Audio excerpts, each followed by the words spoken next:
네, 말씀을 함께 하겠습니다. 예레미야 39장 17절에서 18절 말씀입니다. 여호와의 말씀이니라. 내가 그날에 너를 구원하리니 내가 그 두려워하는 사람들의 손에 넘겨주지 아니하리라. 내가 반드시 너를 구원할 것인즉 내가 칼에 죽지 아니하고 내가 노량물같이 내 목숨을 얻을 것이니 이는 내가 나를 믿었습니다. 여호와의 말씀이니라 하시더라. 네. 할렐루야. 네. 날씨가 점점 더워지고 있습니다. 이 계절이 밖으로 놀러 다니기에 가장 좋은 계절이 아닌가 생각이 됩니다. 그래서인지 이 계절에 특별히 이 토요일에 분당에 올 때면 도로 위에 차가 한가득입니다. 이런 날 차를 몰고 오게 되면 먼저 내비를 켭니다. 근데 이 내비가 제일 빠른 길로 가르쳐 주려고 이전에 다니지 않던 길로도 안내를 해줄 때가 있습니다. 근데 보통은 내비가 가르쳐 주는 길을 잘 가곤 하는데 가끔씩 이런 날이 있습니다. 이 길은 내가 늘상 다니는 길인데 이 길은 가면 분명 막히는데 내가 아는 그 길이 훨씬 빠를 텐데 하고 말입니다. 그때부터 갈등이 시작됩니다. 내가 훤히 아는 그닥 시간이 걸리지 않을 거라고 여겨지는 그 길을 택할 것이냐, 아니면 좀 못 믿었지만 내비가 말해주는 그 길을 택할 것이냐. 여러분은 어떤 선택을 하시겠습니까? 내비요. 할렐루야. 여기 예레미야 39장에도 선택의 기로에 있는 두 사람이 있습니다. 유다 땅의 시드기야 왕과 그의 종 에벳 멜렉입니다. 이 에벳 멜렉은 말하자면 시드기야 왕의 내시입니다. 특별히 그는 지금의 에티오피아, 즉 이방 땅 부스의 사람입니다. 당시 사람들이 천대하는 요소들을 두루 갖춘 사람인 것이지요. 그리고 여기에 오늘 본문에서는 없어서는 안 될 리가 있습니다. 바로 예레미야입니다. 이제 우리가 읽은 예레미야 39장의 배경을 잠시 살펴보겠습니다. 시드기야 왕이 다스리는 유다 땅은 지금 여호와 하나님의 진노의 잔을 채우고 있는 상황입니다. 유다는 음란하고 행악합니다. 또한 이방의 풍습과 우상을 따릅니다. 무엇보다 하나님의 진노의 잔을 채우는 가장 큰 요인은 여호와의 뜻에 불순종하며 자신의 본성대로, 악한 본성대로 무분별하게 나아가는 것입니다. 마치 여호와 하나님이 없는 듯이 사는 것입니다. 그래서 하나님은 그런 죄악된 유다에게 진노하고 계시는 것이죠. 결국 주님은 그런 유다를 전국 바벨론에게 넘기기로 결정하십니다. 그런데 우리 하나님이 단 한 번의 경고도 없이 이렇게 진노하셨을까요? 여러분 모두 아시다시피 우리 하나님은 절대 그런 분이 아니십니다. 어르고 달래고 경고하시고 또 기다리시는 분이십니다. 나아가서 회역한 우리가 돌아오지 않아 울고 계시는 분이십니다. 그렇게 유다 땅을 향해 하나님은 계속 인내하셨으나 그들은 하나님을 외면했습니다. 유다의 왕 시드기야는 어떻게 했을까요? 시드기야 왕 또한 다르지 않았습니다. 하나님을 두려워하긴 했지만 완고한 백성들, 당장에 눈앞에 보이는 백성들이 더 무서웠습니다. 그래서 유다 땅에게 평안 대신에 곧 재앙이 올 거라고 예언한 이 예레미야를 죽이려고 하는 유다의 고관들의 청에 시드기야는 허락을 합니다. 예레미야 38장 4절에서 5절 말씀을 읽어드리겠습니다. 이에 고관들이 왕께 아뢰되 이 사람이 백성의 평안을 구하지 아니하고 재난을 구하오니 청하건대 이 사람을 죽이소서.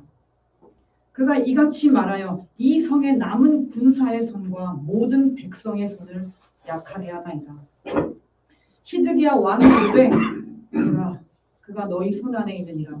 왕은 조금도 너희를 거슬 수 없느니라. 예레미야를 죽이라는 그 고관들의 말에 시드기야 왕이 한다는 말이 가관입니다. 그가 너희 손 안에 있다. 당신들의 뜻을 거스를 수 없다. 시드기야 왕이 얼마나 무능하고 약한지를 여실히 알 수 있는 대목입니다. 무능하고 두려움에 갇혀서 진짜 지켜내야 할 것들을 지키지 못하는 시드기야 왕. 진짜 두려워해야 할 대상인 여호와 하나님은 뒷전으로 보내버립니다. 그래서 결국 예레미야는 물이 없는 그 진창뿐인 깊은 웅덩이 속에 빠져서 죽음을 기다리게 됩니다. 이때 앞서 말한 에벳멜렉이 등장합니다. 예레미야 38장 8절에서 9절 말씀을 읽어드리겠습니다. 에벳멜렉이 왕궁에서 나와 왕께 아뢰어 이르되 내 주 왕이여 저 사람들이 선지자 예레미야에게 행한 모든 일은 악하니이다. 성중에 떡이 떨어졌거늘 그들이 그를 구덩이에 던져 넣었으니 그가 거기에서 굶어 죽으리다 하니. 여러분 전혀 눈치채지 못하셨을 수도 있지만 감히 내시가 절대 권력인 왕이 부르기도 전에 먼저 나와서 이야기한다는 것은 있을 수가 없는 일입니다. 자신의 목숨도 아닌 예레미야의 목숨을 건지기 위해 자신을 내던진 거라고 볼 수 있습니다. 가장 미천한 이 에벳멜렉이 어떻게 해서 이 담대함을 갖게 되었을까요? 왕도 두려워서 자신의 목숨에 위협이 될까봐 아무 죄 없는 오히려 그들을 살릴 수 있는 예레미야를 죽음에 몰아넣었는데 이 미천한 자가 어떻게 이렇게 담대하게 되었을까요? 가진 거라고는 목숨밖에 없는 이 자가 자신의 목숨을 걸었단 말입니다. 이게 어떻게 가능한 일일까요? 여러분 한번 상상해 보겠습니다. 에벳멜렉은 왕의 곁에 늘 붙어 있었습니다. 그 구석진 자리 한켠에 조용히 있는지도 모르게 존재하며 천대받던 그는 많은 고관들이 와서 이야기하는 그 예레미야의 예언들, 온 세상이 돌아가는 모든 이야기들을 듣고 있었을 것입니다. 그 가운데 분명 예레미야가 선포하는 그 여호와의 존재에 대해서 이미 모두 다 듣고 알고 있었을 것입니다. 물론 예레미야의 예언을 온 유다 땅이 다 들었습니다.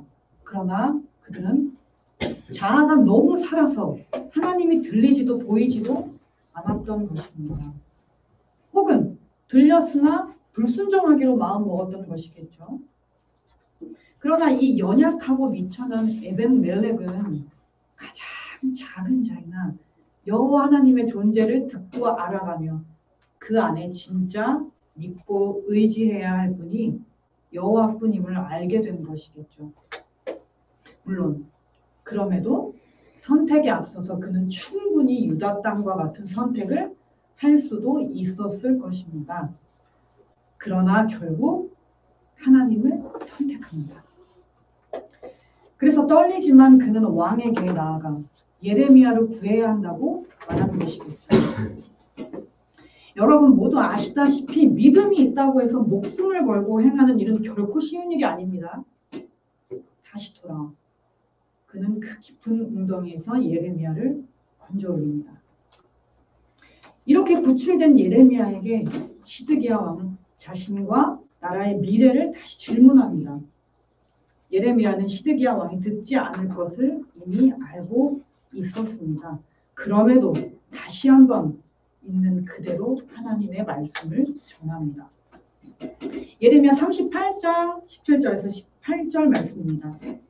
예레미야가 시드기야에게 이르되 만군의 하나님이신 이스라엘의 하나님 여호와께서 이와 같이 말씀하시되 내가 만일 바벨론의 왕의 고관들에게 항복하면 내 생명이 살겠고 이 성이 불사름을 당하지 아니하겠고 너와 내 가족이 살려니와 내가 만일 나가서 바벨론의 왕의 고관들에게 항복하지 아니하면 이 성이 갈대아인의 손에 넘어가리니 그들이 이 성을 불사를 것이며 너는 그들의 손에 벗어나지 못하리라 하셨나이다.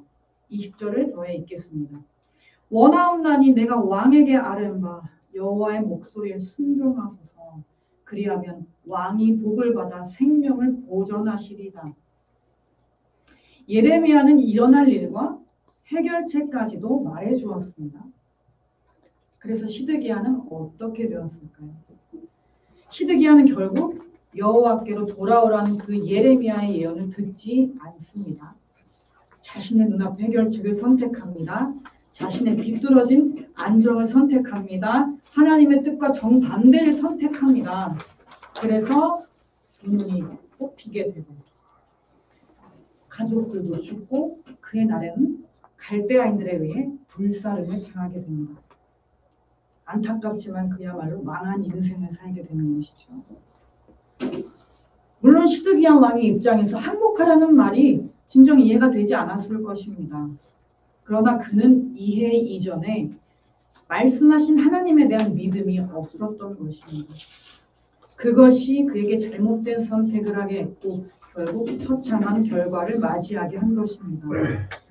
하나님은 시드기야에게 분명히 말씀하셨습니다. 항복했을 때 너와 가족 이 성을 지킬 수 있게 해주겠노라고 말입니다. 이것이 가능한 이유는 이 모든 사건의 주관자는 여호와 하나님이시기 때문입니다. 여기서 우린 질문해 볼 수 있습니다. 우리가 진짜 믿음으로 따르는 것이 무엇입니까? 주님께서 우리에게 전혀 이해가 되지 않는 일에 대해 요구하실 수 있습니다. 그런 요구에 대해 의심치 않고 그분의 뜻을 믿고 따르는 자를 주님께서 절대로 망하게 내버려 두시지 않는 분임을 믿느냐는 것입니다. 사실 주님은 우리에게 불안함을 주려고 하지 않으십니다. 배신하시지도 않습니다. 매 순간 명확하셨고 단순하셨고 신뢰도 사랑도 주셨습니다. 그것의 증거는 매우 많은 시간, 다양한 방법으로 우리에게 나타납니다. 예레미야의 예언처럼 말입니다. 그런 주님을 우리가 배신하고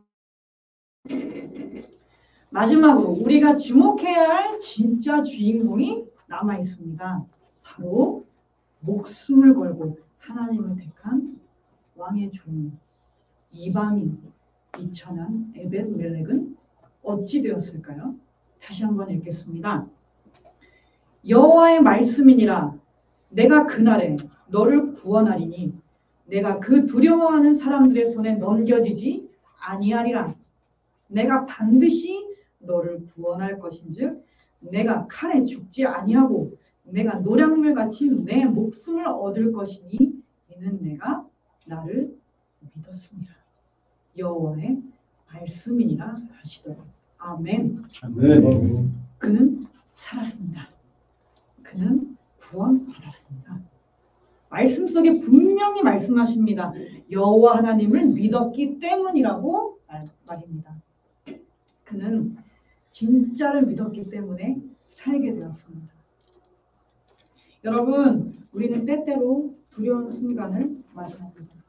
그래서 이 순간을 어떻게 해야 벗어날지 내 경험과 내 자아에서 말하는 방법을 두드리고 또 두드립니다. 그런데 주님이 원하시는 방법은 그것과 전혀 다른 방법일 수 있습니다.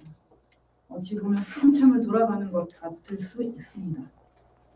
문제를 해결해달라고 기도하는데 자꾸만 주님을 더 예배하라는 말만 들릴 수 있습니다. 자꾸만 주님께 더 나아오라는 말만 들릴 수 있습니다. 그러나 여러분, 그것이 진정 우리가 사는 길이요 구원받는 길입니다. 에벤멜렉처럼 우리의 삶 속에서 내가 죽으면 주님은 사십니다. 내 인생을 드리면 주님이 책임지십니다. 주님은 절대 버리지 않으십니다. 그렇다면 여러분은 무엇을 선택하시겠습니까? 자, 우리가 앞서 내비게이션 이야기를 했죠. 기억나십니까? 저는 어떤 선택을 했을까요? 네, 좀 부끄럽게도 제가 원하는 길을 선택했습니다. 그리고 한참을 돌고 돌아서 목적지에 도착했습니다. 그리고 다짐했습니다. 네, 다시는 내비 밖으로 넘어가지 않으리. 여러분, 우리는 내 자아가 너무 살아있어서 자꾸 벗어납니다.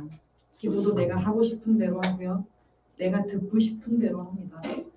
그래서 주님이 말씀하신 그 단순하고 명확한 그 안전한 길에서 자꾸만 벗어납니다. 그러나 오늘 벗어났다면 내일은 다시 돌아와서 믿음으로 주님의 길을 택하여 나가봅시다. 그럴 때 주님께서 우리의 삶 속에 그분의 뜻을 나타내시고 우리를 건지시며 가장 쉽고 안전한 길로 인도하심을 경험하시게 될 것입니다. 하나님을 선택하십시오. 함께 기도드리시겠습니다.